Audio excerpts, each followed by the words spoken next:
নমস্কার। এখানে দেখছেন বস্তার মধ্যে কয়েকটি সবজি চাষ করেছি। এটা হচ্ছে আলু, এটা হচ্ছে গাজর, এটা হচ্ছে বিনস, এটা হচ্ছে পেঁয়াজ, আর এটা হচ্ছে মূলো। এটা আমি আমার অভিজ্ঞতা সঞ্চয় করার জন্য শুধুমাত্র এই চাষগুলো করেছি, কারণ এর পদ্ধতিটা বললে আপনারা বুঝতে পারবেন যে এই ধরনের চাষ সাধারণত এমনিতে কেউ করে না। এটা হচ্ছে সিমেন্টের বস্তা। প্রথমে সিমেন্টের বস্তাটা ভালোভাবে ধুয়ে নিয়েছি যাতে সিমেন্টের অ্যাকশনগুলো না থাকে। তারপরে সিমেন্টের বস্তার মধ্যে এইগুলো দেখছেন স্রেফ কাঠগুঁড়ি। এই কাঠগুঁড়িগুলো আমি কাঠগুঁড়ির সঙ্গে কিছু কম্পোস্ট, কিছু গোবর সার মিশিয়েছি, মাটি 1 ছটাকও দিইনি। আমি দেখতে চাইছি এতে সবজি কেমন হয়। তাছাড়াও এটা বস্তার মধ্যে যে এইভাবে সবজি চাষ করা যায় সেটাও একটা দেখার টেকনিক। তাই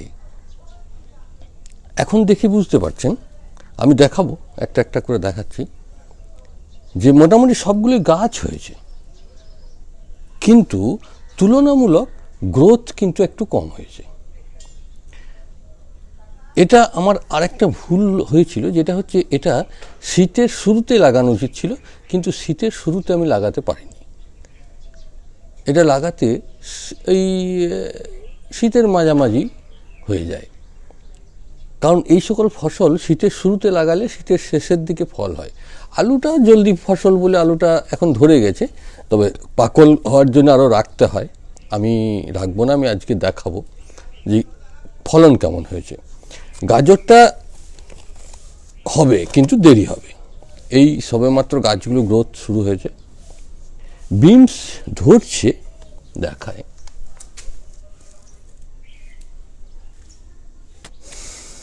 এটা হচ্ছে আলু, এটা হচ্ছে গাজরটা, এটা হচ্ছে বিনস। একদম ধরেছে ছোট ছোট, তবে গাছটা গ্রোথ হচ্ছে, আর একটু গ্রোথ হলে ভালো ফলটা হবে। এটা পেঁয়াজটা, এটা কিন্তু আমি পেঁয়াজটাকেই কেটে বসিয়েছিলাম, এতে ওই বীজটা নেব বলে। আর এটা মূলোটা হলো না, বলতে মূলোটা লেটও হয়েছিল।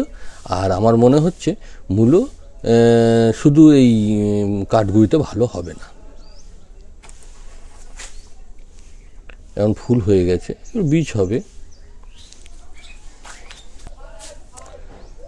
এবার আমি আলুটা দেখাচ্ছি। দেখুন, হালকা, একদম হালকা।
তুলনামূলক ফলনটা কমই হয়েছে। যাই হোক, হয়েছে, একদম হওয়া না হওয়া হয়নি। এগুলো সাইজ ভালোই হয়েছে, এগুলো সাইজ ভালোই হয়েছে।